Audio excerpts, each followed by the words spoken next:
Hello, everyone. Thank you for coming to this Friday's forum. We are at the end of April, hard to believe. And I know many of you are dealing with those last minute students who are just approaching that May 1 deadline. I know I just got a text from one of my students just before we got on this call. So I'm glad you're joining us today for this very important Friday forum. I'm just so pleased and honored to have with me two guests, Daniel Koven and Daniel Koven and Jay Clark. And we're going to talk about a business perspective today. So I'll give you a little bit more, but first, as you're coming in, please give us your name and your location so Daniel and Jay can see where you're at. And I also want you to talk about what your self-care plan is for this weekend. How are you going to take care of yourself, treat yourself? We're at the end of a very stressful application season. And what is your plan? I hope that I'm going to see many of you in Seattle next weekend. The IUCA conference starts May 8th, 9th, somewhere in there. I know I'm headed to Seattle next week. So if you're going to be in Seattle, go ahead and put that in the chat. But Daniel and Jay, you can see we've got people from just all over, not only the United States, but we often have people here from other countries as well. So we're just really glad to have everybody here and have the interest that we have. So those of you to know, Daniel Koven is actually related to somebody that many of us know. I've known your mom for many years, Joan Koven. So he's grown up knowing what educational consulting is. Daniel works with closely held business owners and independent educational consultants. His planning will focus on the well-being of your business.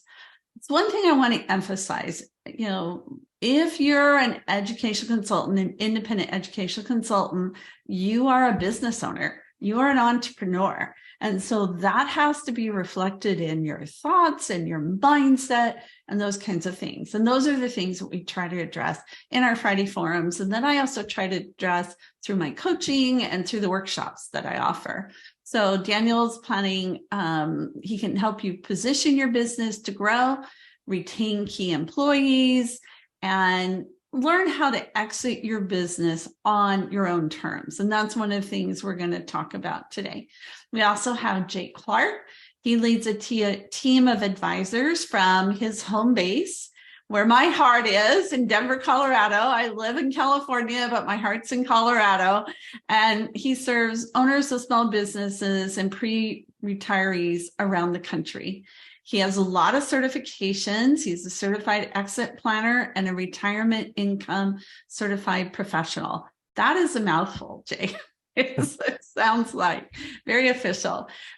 He has been working quite extensively with businesses, helping them to focus and address the issues that they encounter when they're looking at succession, sale, things like that. I've been through that twice, or actually about 3 times. So I can see the great value of what that brings. So thank you, Jay, and thank you, Daniel, for being with us today. And a lot of people are interested in this topic of, what is the value of our business and what do we do as business owners? So what would be the first thing that you would say? What should we consider as we're building a business? What things should we keep in mind? I would say the first thing to keep in mind is that there's no one right answer. So taking time to understand who you are as a person and what you want will allow you to say, hey, I want a team, or it's better for me to be, an independent solopreneur. So that would be, one thing that I would definitely keep in mind. So you're giving me an educator's answer that's it depends, right?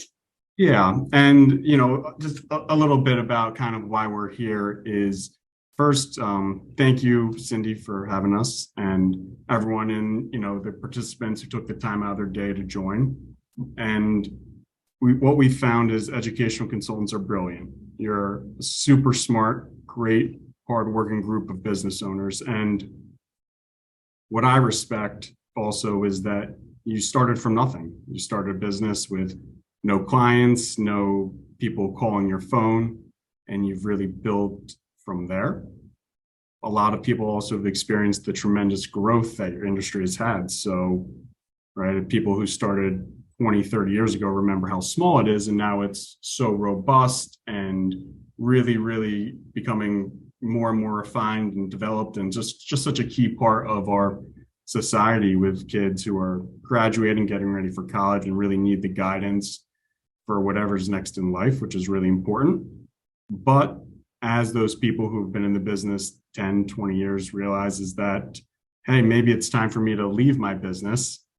And that's a really tough thing to start thinking about, but also to actually execute, because there's no one right path, no right way. So what we hope to kind of talk about today, give a little more clarity on what you want, so that, leaving here, you can say, hey, it makes sense for me to find a way to transition my business, maybe to an inside employee or a family member.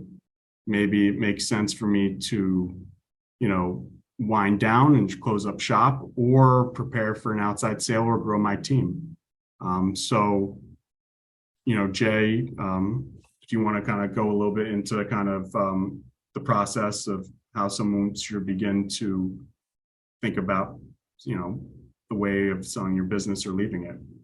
Sure. Am I good to share my screen over here, Cindy? Yes, you can. Awesome. We're going to just do a little check here and make sure that can everybody see my little blue cursor bouncing around on the screen here. All right, so I'm not sharing the wrong screen. Well, appreciate all the comments that you made up front about our background and all that. I've been in the business now for over 20 years, and I formed a team called Lucid Advisors around 7 years ago to focus in on the needs of pre-retirees and small business owners.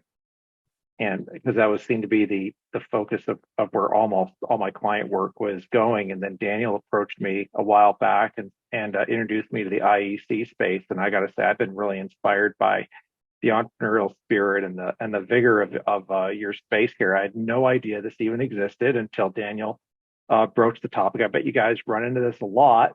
Mm-hmm. And I've gone through an incredible education with him, and also with Cindy, learning about what's going on for you. And I think that one thing you're going to run into when you talk to financial advisors is that there's I think what's relevant here is some of the things that we've seen about what works, what doesn't work with when it comes to helping business owners think about their business. And some of the stuff we've noticed about financial advisors that are trying to work with business owners is that many times they can oftentimes be very narrow in the way that they approach you. They're good maybe on the personal planning side.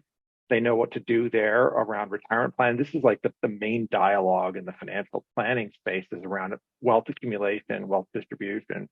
And when it comes to helping people running a business, they oftentimes don't really know what to do there. So they'll maybe help put a 401k plan in place, or help you with an IRA, or maybe some insurance, but they don't really know how to take a step back and look at your business on anything more than just a transactional approach. And this lack of coordination of your business resources means that you're left in this weird position of trying to figure out what do you do with your business, because at the end of the day, you're faced with a really big question, and that is, how are you going to leave this on your terms? Like, we know that all of you are going to have to, at some point, walk away from your business. That's a guarantee there. We know that 4 out of 5 small business owners, there's a study that we do in conjunction with some colleagues of ours, where they go out and they do this big survey of small business owners, and the data comes back every year, almost no variance, that 4 out of 5 small business owners do not have any idea about how they're going to leave their business. They don't have a written plan.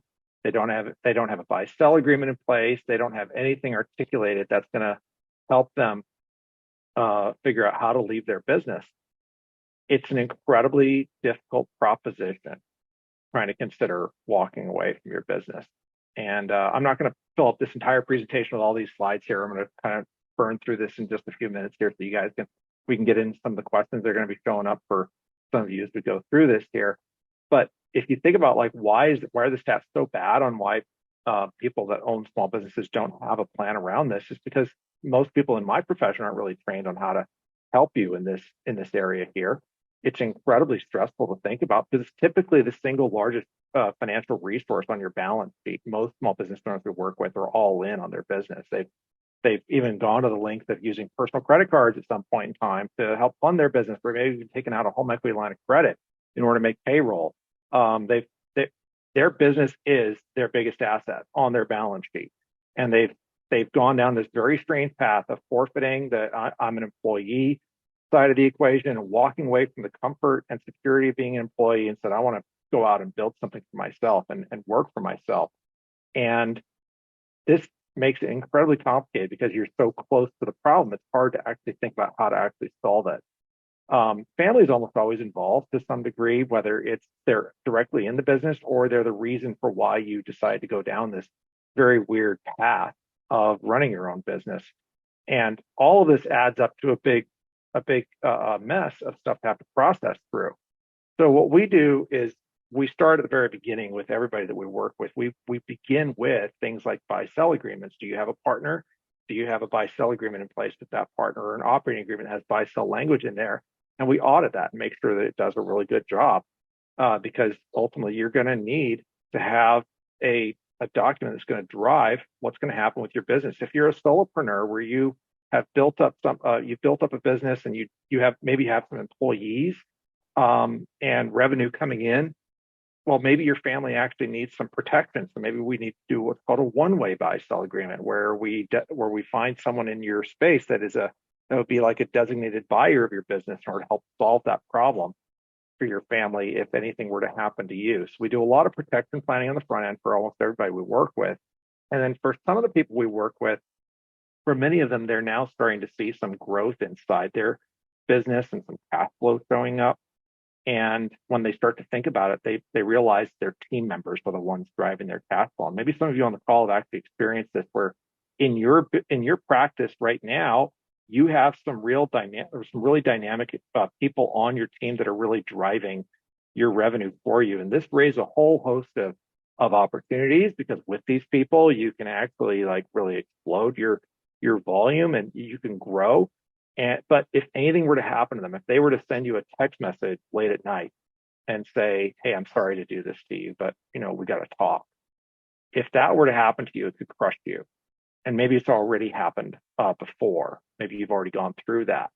So for many of the businesses we work with that are experiencing a lot of growth, we help them develop what some people refer to as golden handcuff strategies, ways to retain top talent inside their team without actually having to necessarily give up equity. For some of the business owners we work with, they're ready to start talking about the next step, about actually leaving their business and walking away. And some of you might be interested in that today, and that's why you're on the call today. There's really a few things that you're going to want to consider with that. You're going to want to consider, who do you want to sell it to? How much do you need for it? And what is your time frame? Those are the big three considerations that you've got to process through here. Not easy to answer. They're simple questions, just not easy to answer here. When it comes time for you to consider these, and this is really, I'll stop here so we can get into some of the questions that you guys may have here. When it comes time to think about leaving your business, you really have three options. And I'll lay these out here for you, and we can kind of pivot from there. I think Cyndy, in some of our pre-call, we've talked through some of the questions you built that some people may have around this stuff here. You can sell to someone in your own team. And this is a great option for many people. We know that 4 out of 5 small businesses actually sell internally. That is probably the dominant form of business transition. You can sell outside. There are outside buyers that will, in many communities, that will buy an IEC practice. We've already heard tale of IEC companies looking to scoop up others or merge, bring in talent from other teams, or bring in some of the goodwill or the branding that other teams have already invested and built up. So you can sell to outside. And another option that is perfectly acceptable, it's okay to process through this, and that is just simply, taking that sign from open to closed and just flipping it over and just closing up shop and walking away. There's nothing wrong with any of these options here. It's just that each one of them has its own set of opportunities and baggage that comes along with it. They're not, there's no one right answer here. And in your particular situation, for all of you on the call today, or those watching it later on, there's no one right answer here. It really comes down to what's the narrative of where you're at. Where are you in your own story right now? What are you trying to build towards? And maybe you think that you're trying to sell to an insider, but maybe really the best answer is to sell it outside. Maybe you think that you're trying to, you hadn't even considered developing someone in your own team that could take over and build and eventually buy your business from you. And maybe that's a viable option that should be explored. And for some of you, you need to be thinking about, well, I should probably be thinking about, when do I actually want to close this down? How do I do that if I've got clients that are on multi-year contracts? I've got some people that have engaged me at their sophomore or junior year, but I want to retire next year.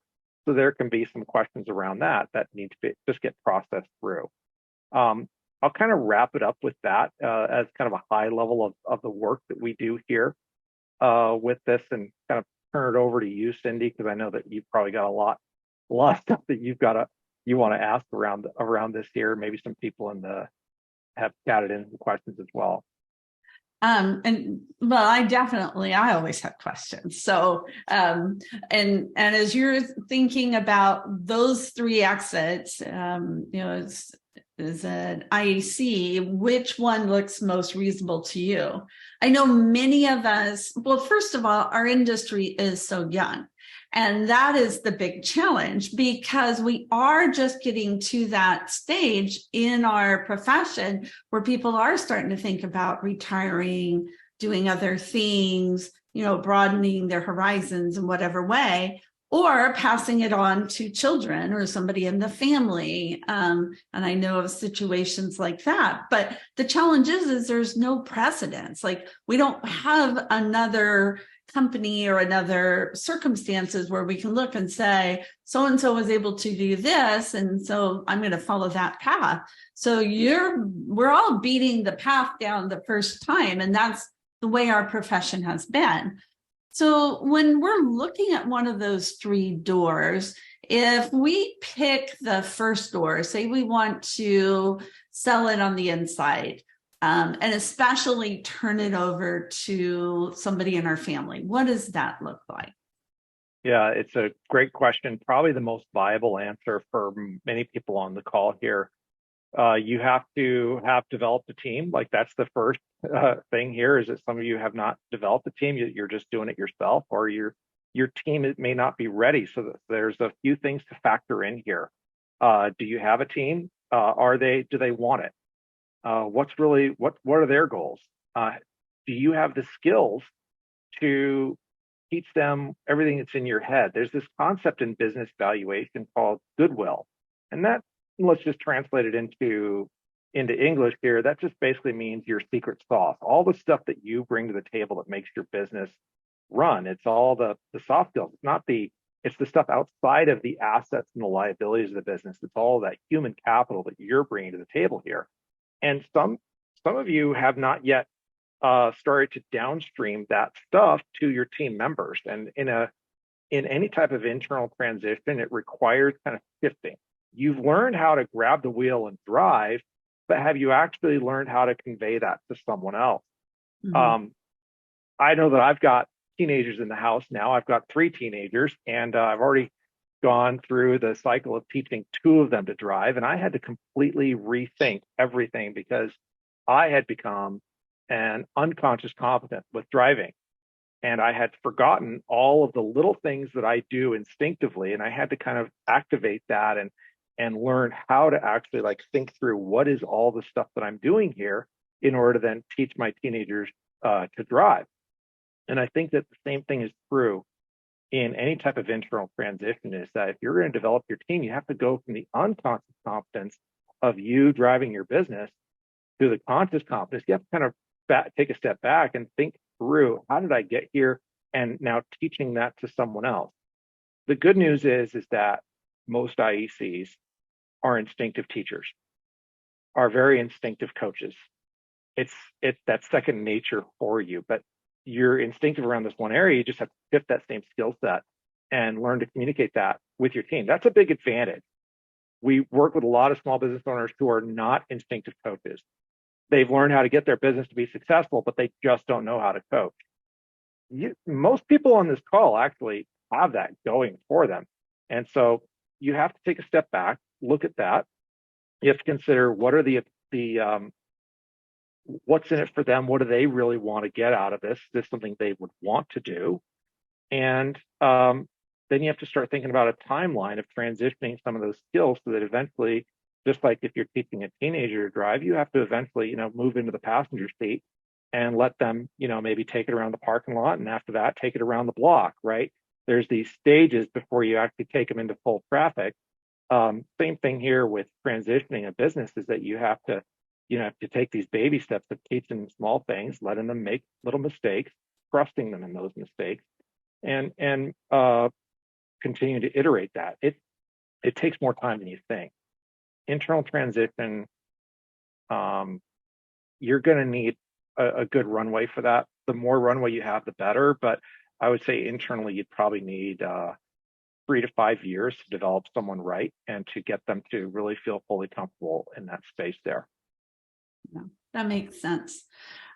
So you talked about, Jay, about some of those, the processes and things, and, we do things, and any business owner, especially a solopreneur, it's like we're doing it all ourselves and trying to convey that knowledge and that teaching someone else how to do that.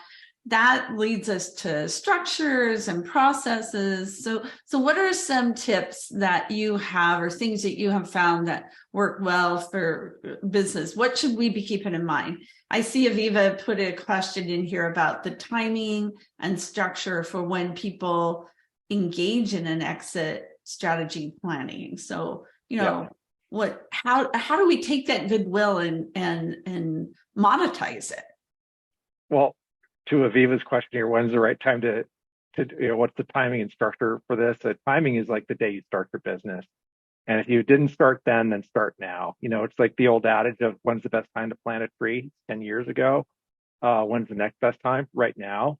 Same thing here is you just got to get started on it. Start thinking about that path for as long a way as it is, because you're going to need as much runway as possible to do it right. You're going to make mistakes, and you've got to have time for that learning curve that's going to happen with that. Resources, I think that Cyndy, you're one of the best resources people to turn to. So give you a little commercial here. You do a great job at helping people focus in on things like their key performance metrics and key performance indicators. The things they're going to need to do, and what are the vital signs of their business they need to focus in on. Many people in this space are, as we've talked about, unconsciously competent, and they are unaware of what they're actively aware of what their key performance indicators are. They instinctively know what they are, but they don't know quite how to actually track that and convey that to others. They've got their business to be successful to a certain point, but they have yet to articulate, those are the things that are getting me to where I need to go. So they don't know how to actually focus in on that. So they can now isolate that, convey that to their team, and then have their team then capture that and run with it and treat those as very, very important.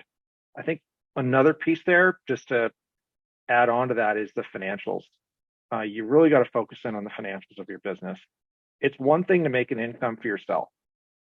It's an entirely other thing to make a profitable business that someone else will be wanting to buy.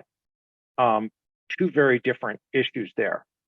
When you're looking to sell a business to someone else, they are buying cash flow. that is at its core what they're doing. They're making a buying decision based off the vitality and health and cash flow of that business. So the most counterintuitive thing to do is to actually drive up your revenue and make yourself work harder and get that profitability cranked up, because that is what you're then going to be presenting to someone else is like, here's a cash engine that I've built that I'm now having you consider to buy from me. That's a very, very difficult part for many solopreneurs to think about, because they think through, what do I need in order to pay my own bills, and how many clients do I need to book, but not to the level of how do I develop a cash flow structure in my business that I can step away from, and that cash flow continues to come in above and beyond what I'm paying myself. What is that extra cash flow in the business that is the engine here that someone else is going to look at and say, I want to buy that. That looks attractive to me. Yeah, absolutely. And that's why, like, I've been doing these workshops called Name Your Price, Setting Your Rates. And it has that concept in mind, is you have to look at not just what you're paying yourself, but the net revenue from a profit and your business, investing in your business, because that's what helps make your business an entity that somebody else can look at.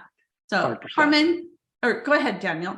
Well, and also to Aviva's question about timing is you want to set yourself up to take two types of paths, right? Because let's say you do want to sell your business, you want to give yourself the option of possibly developing someone and transitioning it to an internal employee, but you don't always know how that'll work out. So having multiple options and to sell to an outsider or an insider. But the problem with selling to an insider, or one of the challenges, is you have an employee, they usually they have their salary, they're paying for their life, but they aren't saving a large amount of money or have a savings account that has, $100,000 or $150,000 or whatever the amount is in cash. So how does someone who's working for you, making a nice living, actually purchase the business? And that is something why, giving yourself a runway of 3, 5, 7 years allows you to put in place different things that can allow them to make the purchase happen. Yep. Carmen, go ahead. Can you talk about strategies for and typical methods for valuation? Yes, the valuation is almost always driven off of the financials of the business. So the financials come into play, and the track record of those financials come into play, because they develop a narrative, and that narrative is really the what is the trajectory of the business, how profitable are they, how much, not just how much cash do they have on hand, but also how much cash they generate, and what does that look like, what is their profit margin, and then those are the biggest parts that go into evaluation, and the financial elements. We go through this very regularly with I think almost every client we work with, is we do some level of evaluation, whether we start with an informal evaluation or we send them off a formal evaluation. The financials are always the heart of the valuation process there. The other factors that go into it are, your business may have a certain value that could be assessed by a third-party appraiser, and there are places where people can go get that. Almost every community has business appraisers, and there's different certifications. For instance, in the CPA world, there's the ASA certification, and there's other certifications out there, but people will generally display themselves as certified appraisers for a business. You really only need that if you're taking it out to the market and you want to do a third-party sale. That's where you really want to get into getting a full formal valuation process engaged. We do an informal valuation on our side to at least get the conversation started around what that value is. The thing to remember with this is that value is in the eye of the buyer. So if the buyer is not willing to pay that, then there is no, that's not what your business is worth. Like we might say that the business is worth, let's say, $500,000, but someone else might look at it and say, yeah, but I don't want to buy it for that. So, if there's no buyers, then you don't really have a $500,000 business. So there's still an art side to valuation that comes in, and that actually works to your advantage as as a business owner, for many people on the call here, especially those considering inside sales, is that sure, your business may have a street price of whatever, but you're allowed to actually discount that to a certain degree if you want to sell to someone on the inside.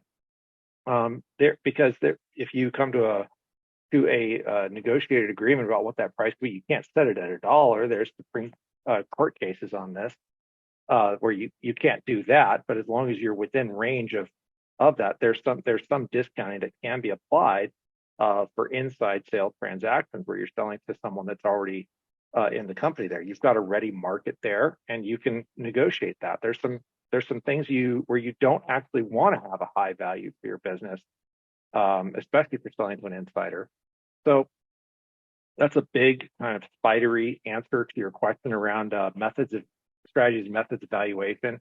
There's formal appraisal if you're going to take it to market. I think that those are useful if you're going to do an inside sale as well, in order to get a baseline for what that value should be. Accountants many times are helpful in this and can help keep track of that value for you along the way, and can also help support the type of work where we help figure out what is the best path for that insider to be able to buy into the business there. But most communities are helpful with this. And what's nice about getting into that process is starting to understand what levers you can pull to increase it. And if you're focused on selling it for the highest price or really building your business, having that knowledge of which lever to pull, about how to structure your cash flow or your profitability is valuable. So Jay, go ahead. Sorry, Jay, can you clarify, when you say financials, do people use the net or gross income as a basis for multiples in educational counseling consulting businesses? Well, the answer is both. I mean, because the gross, indicates the trajectory of the revenue for the business, and the net indicates the profitability. So, both of them are key to the story there. If your gross rev goes down but your net income, goes up, that tells one story. But if your gross rev goes up and your net income goes down, that tells a different story. And then what is the track record and trajectory of that? So they're both very important for that. I think the net income is really the more important piece, but of course you can't have net income until you have growth. So typically, the net income is going to require that you have growth, but then you also want to make sure that you're cost controlling and developing profitability, and not necessarily always cashing that check for yourself. Sometimes leaving that as just profitability that you display in the business, because that's going to be what someone's going to be looking to buy. The term that really drives value inside business sales is this kind of nerdy term called EBITDA, earnings before interest, taxes, depreciation, and amortization. The EBITDA of a business is really the biggest driving factor, and that's the way to think about that. Is the free cash flow of the business is the biggest driver of that multiple, but the rest of the factors all do play into it as well. All right. So give that term again. What is it? EBITDA, earnings before interest, taxes, depreciation, and amortization. Okay.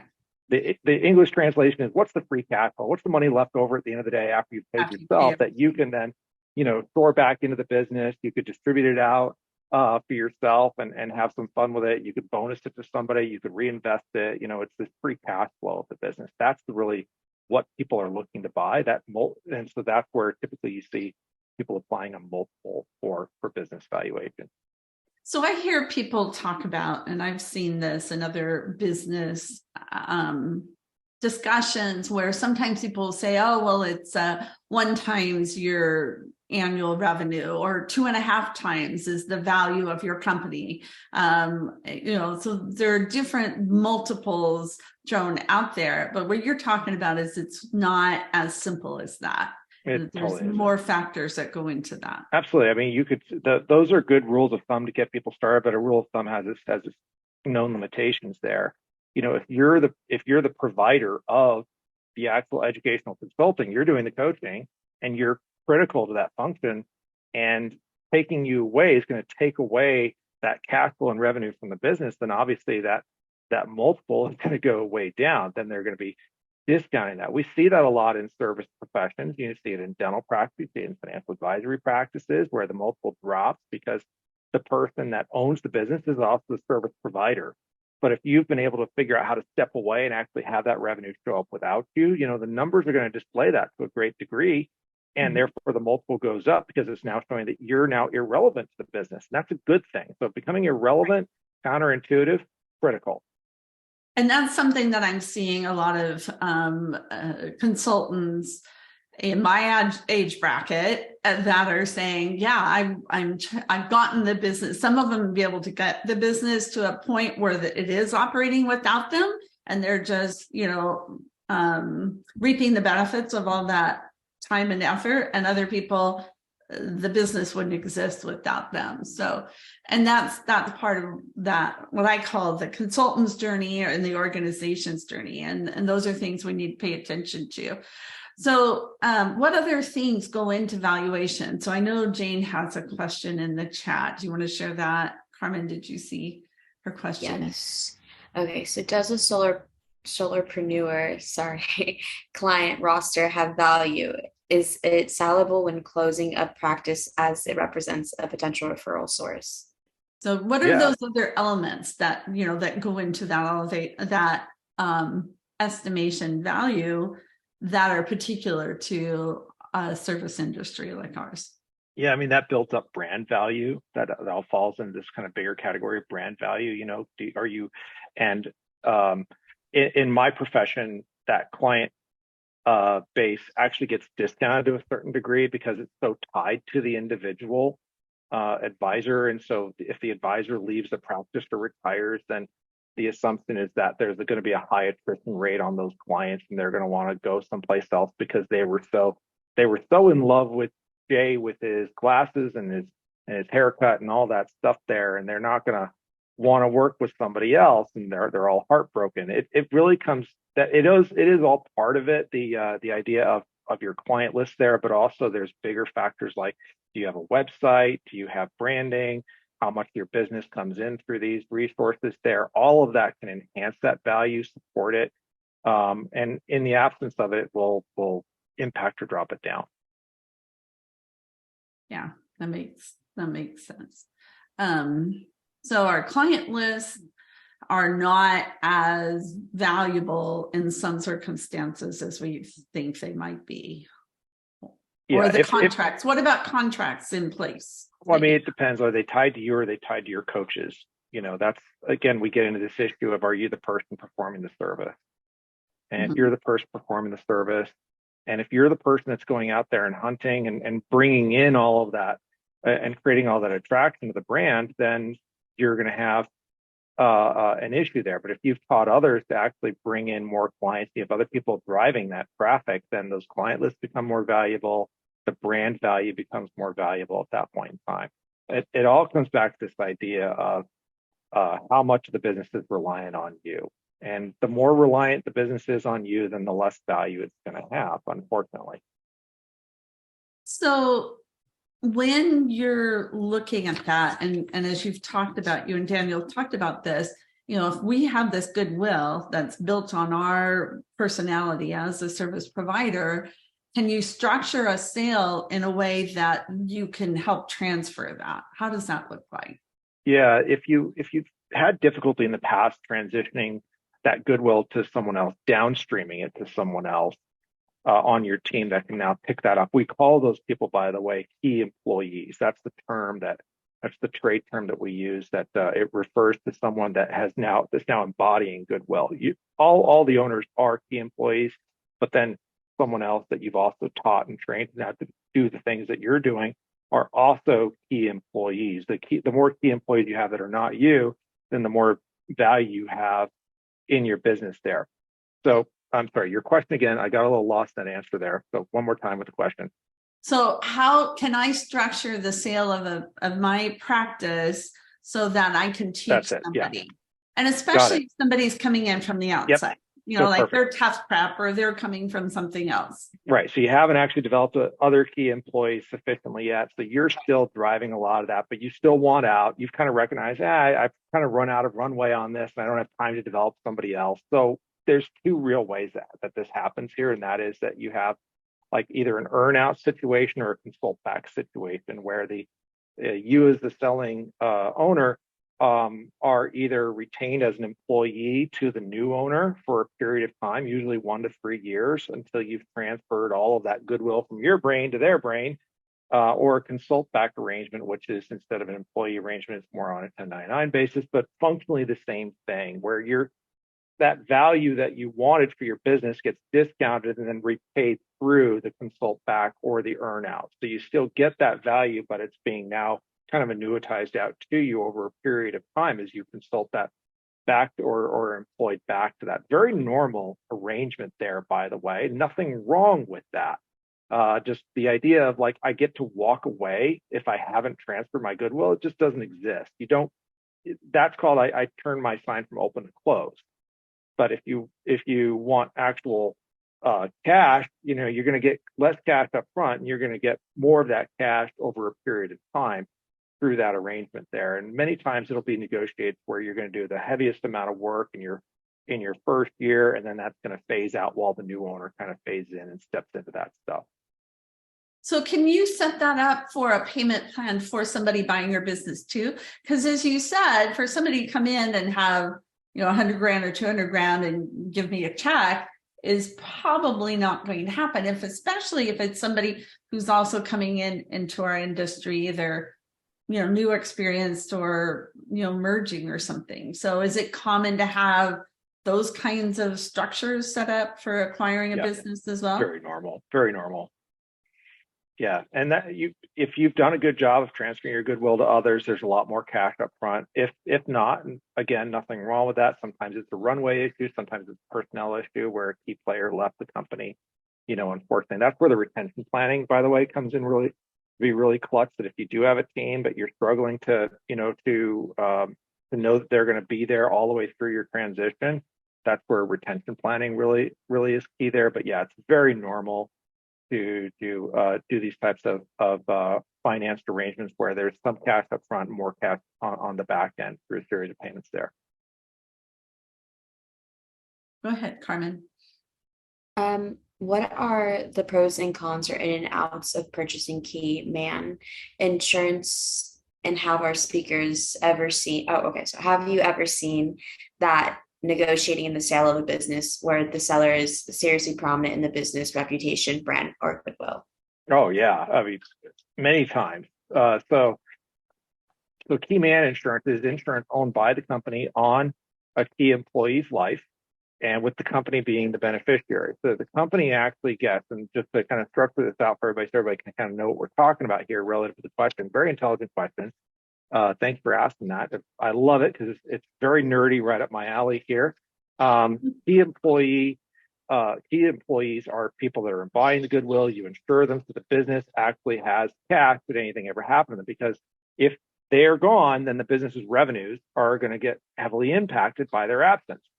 The most important key employee of any business is the owner themselves. So yes, many times you're going to have requirements for the selling owner in a type of earn out or consult back arrangement, there be key employee insurance on them, because now the new owner is going to have the security that if, God forbid, an anvil falls out of the sky and the selling owner goes squished and they're gone, and there wasn't a full transfer of goodwill, then this money machine that they thought they were buying isn't going to be able to crank out the money at the same rate, or it's going to take more time as they have to kind of relearn stuff. So you're going to need some capital to kind of offset that. For key man insurance to be useful in those type of arrangements to kind of create some peace of mind for the buyer.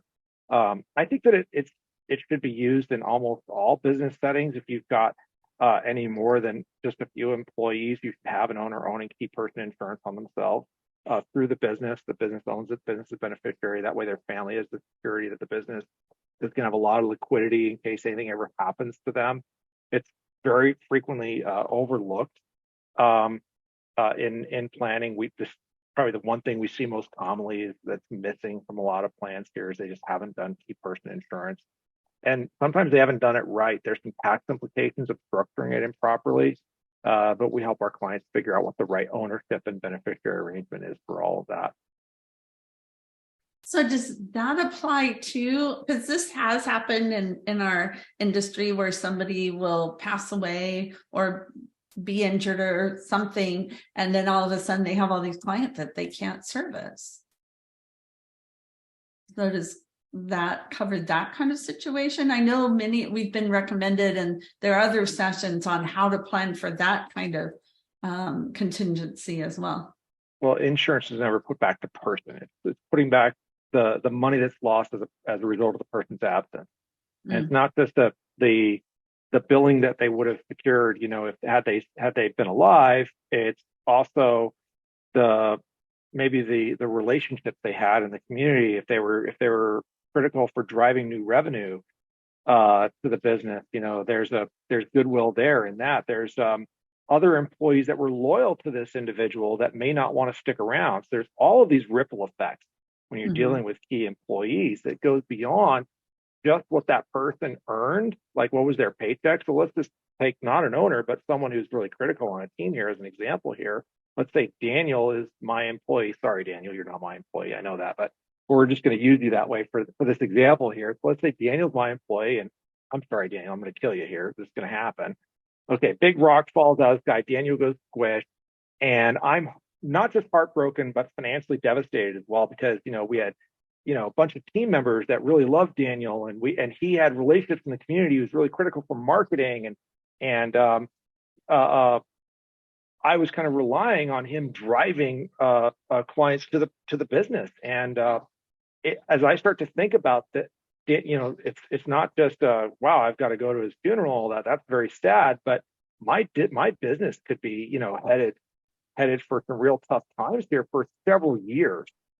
So key person insurance is about making sure that you've got the right amount of capital there to take care of the loss of that individual. It wasn't just what I was paying Daniel, it's also the ripple effect of how Daniel impacts the rest of my business. If I lose other employees over this, then this is a big issue. Now I've got to recruit, I've got to replace relationships that they had.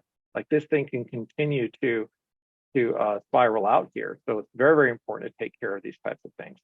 Right. Sorry, and building on what Jay said, is in the chance of a disability where you don't pass away, there are some good options. So we've done some work with IECs on something called business overhead insurance. So if you have a physical location, you can get a disability insurance policy that basically pays a large amount for usually a short amount of time, 12 months or 24 months, that allows you to either hire another IEC, so pay an IEC to be able to finish the work that you've been doing. Because I know it's a big concern for IECs saying, hey, my clients have paid me whatever the amount of money is, and if I can't finish the work, it'd be nice if an IEC just to finish it for free, but I may not, especially if I'm disabled, have the finances to be able to pay someone or even repay the client. So there is business overhead insurance. Or if you work from home and you don't have an actual physical location, you get a short disability policy that you could use to pay another IEC each month to be able to finish the work that you had been doing. That's good. Yeah. And I think that comes back to all of us think about these things. It's some more, some less. I'm probably more on the less side, but knowing that these are key things and putting those into place and making those plans for the future, in all those different areas is important. I want to go back to the exit and the 3 doors that you talked about. Sure. And so there've been some questions about, what if I just want to sell it on the outside? I know Charlotte asked, does it matter what the formation? Is it difference between an LLC, an S corporation, a partnership, or is that a factor in the valuation, or how easy it makes to sell a business? It's not that big of a deal. We see an equal amount of companies being set up as LLCs or as S corp that are going to market, and it's not really an issue that way structurally around that. So how do you take it to the market? How do you take it to somebody outside? Well, I think that one of the best things to do, because there really isn't any type of digital exchange yet. There's no NASDAQ for IEC practices, right? Where people can list their IEC practice and say, hey, I want to sell this for this amount here. There's no Amazon or eBay for that, right? That you could do that with. So one of the best things people could do is they can go to conferences, and they could go with an agenda that they have not yet previously had when they go to conferences. Most people go to conferences with the idea of, I want to go and attend sections, and meanwhile I'm going to see the sites in town while I'm out there. Well, you may want to add one more agenda item to that, and that is meet other IECs and get into community. Like, actually have an agenda of like starting conversations with other people in the space, and you're going to find that there are other people that are either facing similar situations, or some people are looking to merge. Many people are looking, saying, well, I was able to move my practice entirely digital, so we're doing it all on Zoom, and so therefore I can now work with and I can now absorb a practice that's now across the country. But how else are you going to find out about this unless you actually get out there to meet people? If you just go to a standard business broker, you're going to have some issues with the saleability, marketability of your business. And they're going to let you know that up front, where they're going to be saying, look, I just don't know how many people, because it's so specialized here for this type of work, are going to want to buy this business in this particular community. Well, you step outside. Well, how else do you find other people that might want to buy an IEC practice? Get your butt out there to the conferences, go meet folks, go meet, some powerful thinkers and individuals like Cyndy here, that are in constant conversation with hundreds of other IECs at all times. These are the places where these relationships are formed, and you can actually start to find out who's interested. And because these things take years sometimes to play out, it's good to start those conversations early. It is. It's everything you've said leads to the fact that there's no carbon copy. Like, there's no Right. template that we could use, and each situation, each business is going to be unique. But the most important thing, from what I'm hearing you guys say, is that you start now. Every one of us is going to have an exit plan, one way or another. And I, more than any, just as much as anyone else, realize that. And two, we need to set our businesses up from that business perspective and start having processes and things that we can replicate. We instill our personal touch, our brand, that goodwill, but we can convey that to someone else. Absolutely. And the financials as well. The financials really matter so much. And focusing in on that and learning to think like a CFO in your own business is so critical. Mm-hmm. That mindset is so key. I want to quickly dust off a question I saw in the Q&A here from Tatum about, does an umbrella policy cover owner and key employees? Well, they do, but for liability, for lawsuit protection. They don't cover it for, loss of an employee. Typically, they don't cover for key employee loss. That's handled through a life insurance policy, not a liability policy, or a disability policy, not a liability policy. So umbrella policies are classified as liability. They're sold by property and casualty brokers, and they'll cover you from lawsuit. There are umbrella policies that will have clauses in there for things like loss of situs. In other words, if there's like a big tornado that goes through your area and your office is swept away and you can no longer do business, many umbrella policies will have a loss of situs section there. It says, hey, we'll provide some financial indemnification in that situation, but they don't provide for loss of a key employee. That's handled through distinct key employee life insurance. Just to create that little distinction there. For some of you that are wondering if the professional liability you already have addresses this, the answer is, well, it does, but it's from lawsuit, stuff. Not for this other type of thing where unfortunately bad things happen to good people, and someone doesn't show up to work because they're either sick or they're not coming back ever. And one little nugget as well, what I find exciting is, by having some of these thoughts about exiting your business at top of mind, it's exciting to now hire people if you do bring on people, and how to do that. And one thing that you want to be a little bit careful on is just giving someone more money. And we talked a little bit about golden handcuffs. And what studies have found is that by giving someone a 20% bonus of their salary or what they make is something that actually incentivizes people in the short and mid and sometimes long term to stay. So if you give a 10% bonus each year, that person isn't going to be very sticky to your company, and maybe not in cash, but in a deferred way, but being able to do maybe 20% through studies have found that that's something that makes a difference for people as well as you're thinking about hiring or building your team. I think that, yeah, and that could be a whole nother conversation too. I mean, we often have discussions and webinars in our professional organization about whether they're independent contractors or employees and, the plus or minuses of each. And a lot of it depends on where you live, because certain states are more particular about that, employees versus contractors. And so I think there's a lot could be covered on that. I wanted to bring up one of the things you mentioned was, we've talked about key performance indicators, KPIs. This is a book we've talked about. It's one I've read, I've used. I know some people in our industry have used this. Big fans. Yeah, I use this in my coaching. And, so it gives you a way to conceptualize how to bring a team together or build your business using rocks to help, keep track of where we're at. And I think that would be a great conversation for us to have is what are our key performance indicators? Is it revenue? Is it number of students? What are these and what are we using and what helps us? So that's part of the reason I've done a survey, and it wasn't looking exactly that, but Katie and I are going to be sharing a survey results at the ICA conference.